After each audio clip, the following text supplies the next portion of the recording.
So hello everyone, मेगापीठ education यवतमाळच्या YouTube चॅनलवर सगळ्यांचं सहर्ष स्वागत आहे. मी मयूर भोयर. आज एक इन्स्पिरेशनल स्टोरी आणि एक इन्स्पिरेशनल व्हिडिओ घेऊन आलेलो आहे. विद्यार्थी मित्रांनो, सक्सेस स्टोरीची जी आपण सिरीज चालू करतो आहे त्या सिरीजमध्ये आज एक आणखी महत्त्वाचा विद्यार्थी आपल्यासोबत इथे येतो आहे. त्याच्याबद्दलची थोडीशी मी माहिती देऊन देतो की हा जो विद्यार्थी आहे हा 2023 म्हणजे लास्ट इयरला पासआउट झालेला होता. तुमच्यासारखा एक जून जुलैमध्ये पासआउट झाल्यानंतर ती स्ट्रगल म्हणजे कंपनी कशी आपल्याला मिळवायची, जॉब कसा मिळवायचा, अपॉर्च्युनिटी कशी ग्रॅब करायची, हे सगळे थॉट्स घेऊन तो बाहेर निघालेला होता. आणि त्यानंतर त्यांनी मल्टिपल ड्राईव्ह दिले. त्याच्यामध्ये आज तो एक MNC कंपनी, ज्या कंपनीचं नाव आहे HCL टेक्नॉलॉजीज, या कंपनीमध्ये GET म्हणजेच ज्युनियर इंजिनियर ट्रेनिंग म्हणून तो आज तिथे जॉब करतो आहे. अवघ्या 6 महिन्यात त्यांनी ही जॉब कशी मिळवली आणि त्याची जी जर्नी आहे, त्याची जी स्ट्रगल आहे आणि आता करंटली तो कशा प्रकारे वर्क करतो आहे, हे सगळं आपण माहिती करून घेऊया.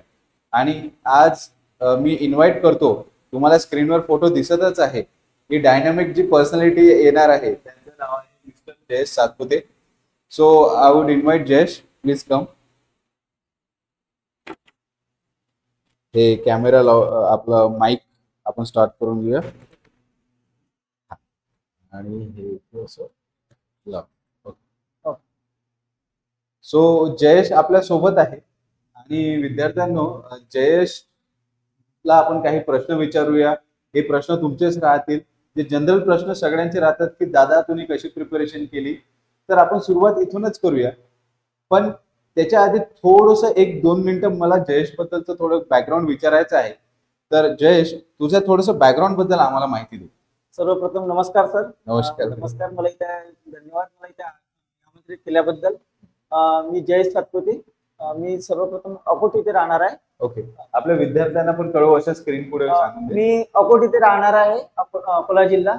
नंतर 10वी नंतर मी 11-12 अकोट मधूनच केली आणि नंतर मी इंजिनिअरिंग साठी जगदंबा इथे आलो.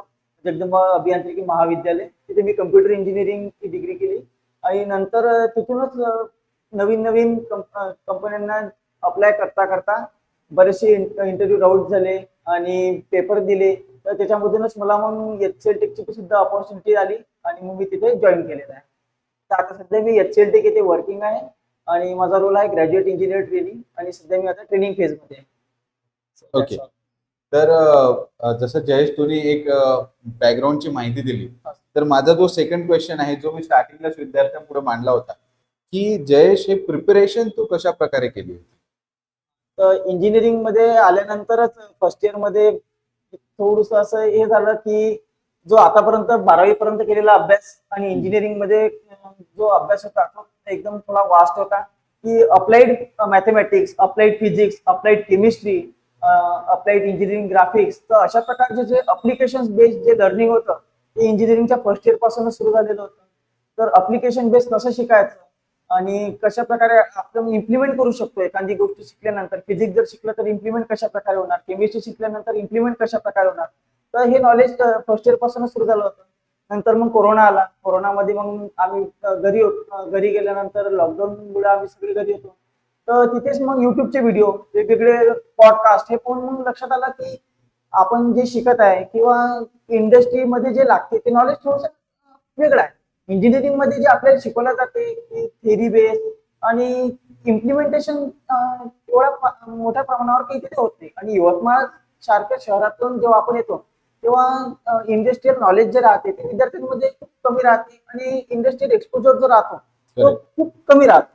तर मग अशा प्रकारचे नवीन पॉडकास्ट ऐकून, इंटरव्ह्यू राऊंड्स ऐकून की कशा प्रकारे इतरांनी इंटरव्ह्यू क्रॅक केलेले आहेत, त्यांनी कशा प्रकारे स्टडी केली, तर हे मी युट्यूब चॅनल्स वरूनच शिकत होतो. आणि सोबतच सूरज सरांचं मार्गदर्शन मला तिथूनच फर्स्ट इयर पासूनच लाभलं होतं, कारण ते टीचर होते ते जगदंबा कॉलेजमध्ये. तर त्यांचं मार्गदर्शन तिथूनच लाभलं होतं. तर आम्ही म्हणजे कॉन्टॅक्ट मध्ये राहत होतो की काय शिकायला पाहिजे काय नाही. आणि नंतर तिथूनच प्रिपरेशन चालू केल्यानंतर मग जावा, कोर जावा, नंतर मग ऍप्टिट्यूड जो एक फंडामेंटल पॉइंट आहे इंटरव्ह्यू प्रोसेस मधला, रिझनिंग, त्याच्यावर आम्ही फोकस करत होतो आणि प्रोग्रामिंगवर आम्ही थोडं मोर फोकस करत होतो. बरेचसे असे मित्र मिळाले होते की जे प्रोग्रामिंग मध्ये त्यांचा इंटरेस्ट होता. प्रणव अमृते आणि गौरव कैकाळे आणि प्रांजली बोके, विपुल बोलके. तर हे जे मित्र होते यांनी थोडासा पहिलेपासूनच त्यांचा कल होता. साक्षी गावंडे सुद्धा म्हणजे म्हणजे मित्रांचा सहवास मला एवढा चांगला मिळाला की त्यांच्यामुळेच म्हणजे मी आज इथपर्यंत समजा कोडिंग लेवल पर्यंत मी पोहोचू शकलो. तर त्यांची जी थॉट प्रोसेस होती ती कशी इम्प्लिमेंट करायची, कशा प्रकारे कोडिंग राऊंड्स वगैरे द्यायचे किंवा कोडिंग कशा प्रकारे आपण लॉजिकल इम्प्लिमेंटेशन करू शकतो त्यांच्याकडूनच मी लवकर शिकलो. ओके, म्हणजे एक विद्यार्थ्यांना गोष्ट मला लक्षात आली की तुमचं जे सराउंडिंग आहे ते खूप महत्वाचं असते. तुमचा फ्रेंड सर्कल कसा आहे ते महत्वाचं असते. जो आपला जयेश आहे, या जयेशनी जसे नावं घेतलेत तर हे सगळे विद्यार्थी एक डेडिकेटेड विद्यार्थी होते.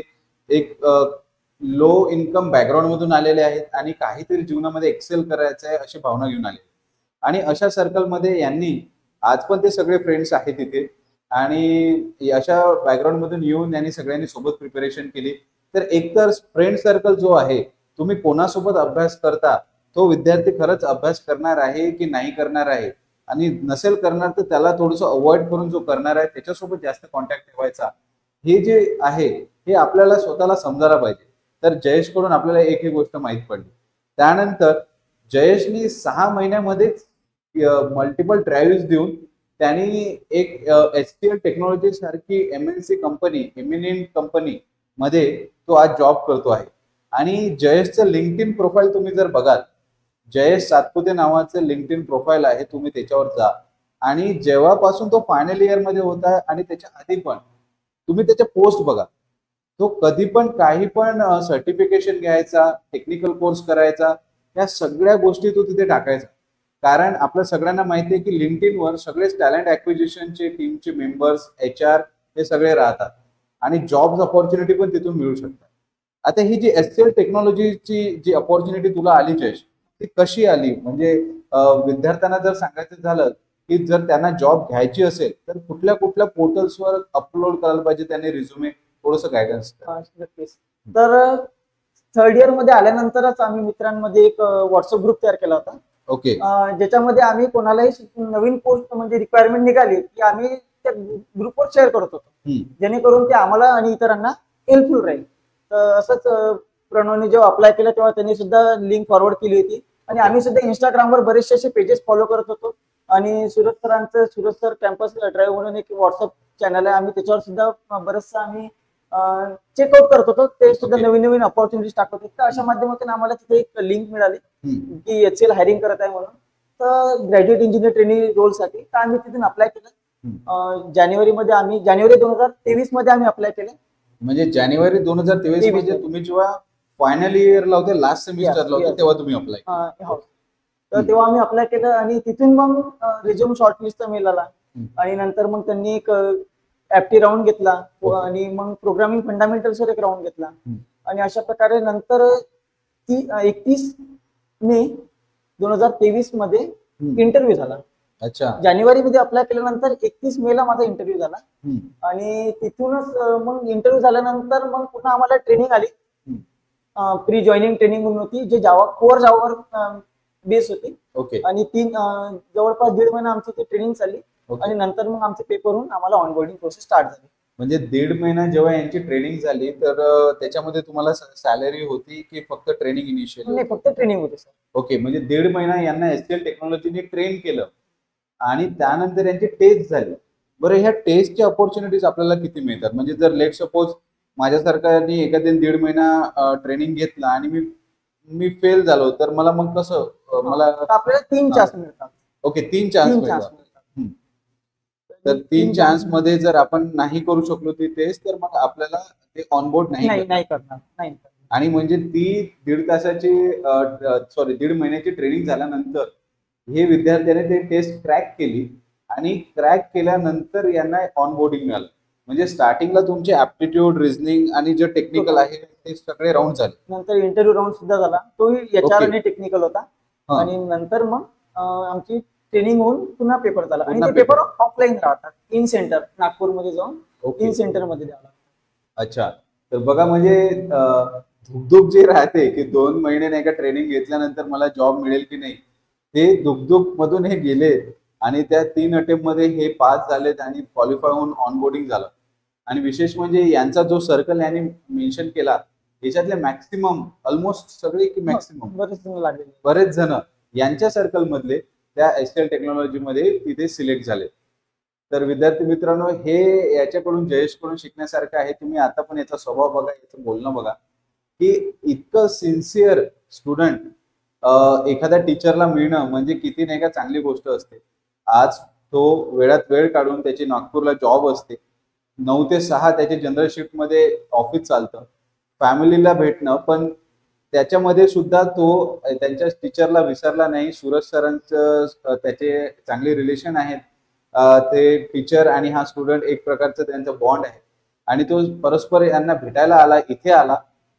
तर हे खूप मोठी गोष्ट आहे की टीचरला विद्यार्थ्यांनी विसराव नाही आपण असं म्हणतो, तर हे त्याने तिथे सिद्ध करून दाखवलेलं आहे. वेळात वेळ काढून तो इथे आला. तर जयेश, एक शेवटचा प्रश्न जे विद्यार्थ्यांसाठी राहील की आता जर मुलं 3rd इयर मध्ये आहे, 2nd इयर मध्ये आहे किंवा कुठल्याही इयर मध्ये परस्युइंग आहे आणि शेवटी त्यांचं एम हे प्रायव्हेट सेक्टरमध्ये IT कंपनीजमध्ये जायचं, तर त्यांनी काय सध्या आता प्रिपेअर करायला पाहिजे, कुठल्या कुठल्या गोष्टी करायला पाहिजे ते एकदा सगळ्यांना तर 3rd इयर, 2nd इयर आणि फायनल इयर मध्ये जे असते त्यांना एकच सांगू इच्छितो की सिन्सिअरली जो अभ्यास आहे तो सिन्सिअरली करा. नवीन मार्केटमध्ये AI टूल झालेला आहे, त्याचा पुरेपूर वापर करा. मी बराचसा स्वतः ChatGPT किंवा जेमिनाय वगैरे सारखे टूल यूज करूनच अभ्यास करत होतो की एखादी गोष्ट शिकल्यानंतर त्याचा प्रॅक्टिकल ऍप्लिकेशन कसं होईल, त्याचे ऍडव्हान्टेजेस कसे, त्याचे डिसएडव्हान्टेजेस कसे, आणि हे कोणती गोष्ट नेमकं एखादी टेक्नॉलॉजी मार्केटमध्ये येते किंवा ती कोणती ना कोणती जे ड्रॉबॅक असतो एक्झिस्टिंग सिस्टीम मधला ते ओव्हरकम करण्यासाठी झालेली असते. नेमका तो प्रॉब्लेम काय, तो कशा प्रकारे सॉल्व्ह झाला, तर ह्या टेक्नॉलॉजी ज्या आहेत ते आपण नेमकं त्या AI टूल्स वरून त्या काढून आपण माहीत करून घेतलं पाहिजे. नंतर जे कोअर फंडामेंटल्स असतात, कुक्स कन्सेप्ट झाले किंवा कोअर प्रोग्रामिंग लँग्वेज नॉलेज झालं, जसं जावा, C++ किंवा पायथन. मोस्ट डिमांडिंग समजा जर इंडस्ट्रीमध्ये पाहिलं तर जावा आहे, कारण मोस्ट ऑफ द प्रोजेक्ट सध्या जावामध्येच वर्किंग करतात. तर कोअर जावा हे मस्ट राहील तुमच्यासाठी. तुम्ही कोअर जावा प्रिपेअर करा. ऍप्टिट्यूड, रिझनिंग याच्यावर मोर फोकस करा. बेसिक जे फंडामेंटल्स जर IT सेक्टरमध्ये म्हणसाल तर बेसिक फंडामेंटल जे सब्जेक्ट असतात, जसं ऑपरेटिंग सिस्टीम, कम्प्युटर नेटवर्क आणि डेटाबेस मॅनेजमेंट, हे सब्जेक्ट जे कोअर आहेत, जे इंटरव्ह्यू प्रोसेसमध्ये किंवा इंटरव्ह्यू मध्ये म्हणा किंवा रिटर्न पेपर मध्ये म्हणा, जेव्हा टेक्निकल पेपर होता तेव्हा हे मस्ट क्वेश्चन याच्यावरती येतातच येतात. तर हे तुम्ही प्रिपेअर करा. आणि काही ठराविक असे क्वेश्चन असतात जे नेहमी नेहमी त्या टॉपिकवरच रिपीट होत राहतात. तेच क्वेश्चन म्हणजे कन्सेप्ट तोच धरून तेच रिपीट होत राहतात. तर हे जर कन्सेप्ट जर आपण केले किंवा गीक फॉर गिक्स अशा प्रकारचे जर जावाटी पॉइंट ह्या जर वेबसाईट आपण जर रेफर केल्या तर आपल्याला निश्चितच समजून जाईल की काय इंटरव्ह्यू मध्ये विचारल्या जाते, याचा राऊंड कसा होतो, कशा प्रकारे क्वेश्चन विचारल्या जातात, टेक्निकल राऊंड कसा होतो, कशा प्रकारे क्वेश्चन विचारला जातो, याची प्रॅक्टिस निश्चितच होऊन जाते. आणि आपल्याला मार्केट म्हणजे ओव्हरऑल जर इंटरनेटवर बघितलं तर रिसोर्सेस खूप अवेलेबल आहेत. इन टर्म्स ऑफ म्हणा की जसं जावाटी पॉइंट, गिक फॉर गिक्स वेबसाईट झालं, युट्यूब चॅनल्स वेगवेगळे अवेलेबल आहेत ज्याच्यामध्ये बरेचसे नॉलेजिंगसाठी पॉडकास्ट आहेत. मी ते सुद्धा खूप फॉलो करतो, पॉडकास्ट वगैरे बघत राहतो. गिक फॉर गिक्स आणि जावाटी पॉइंट खूप रेफर करतो आणि AI टूल सुद्धा रेफर करतो. कारण की एक लॉजिक बिल्डिंग जे राहते की एकच प्रॉब्लेम स्टेटमेंट आल्यानंतर की वेगवेगळ्या लॉजिकने ते कशा प्रकारे सॉल्व्ह होईल, प्राईम नंबर असेल तर कशा प्रकारे ते सॉल्व्ह होतील, आणि वेगवेगळे जे ठराविकच क्वेश्चन राहतात टेक्निकल इंटरव्ह्यू मध्ये सुद्धा, जे कोडिंग राऊंड मध्ये सुद्धा, की ते वेगवेगळ्या प्रकारे कशा प्रकारे सॉल्व्ह होतील आणि त्याची कॉम्प्लेक्सिटी कशा प्रकारे बदलत जाते अप्रोच नुसार. तर हे जे प्रॉब्लेम्स आहेत आणि हे जे लॉजिक बिल्डिंग आहे हे जर आपल्याला स्वतःला येत नसेल तर आपण त्याच्यावरून सुद्धा बिल्ड करू शकतो. तर त्याचा एक लेव्हरेज आपल्याला मिळून जाते.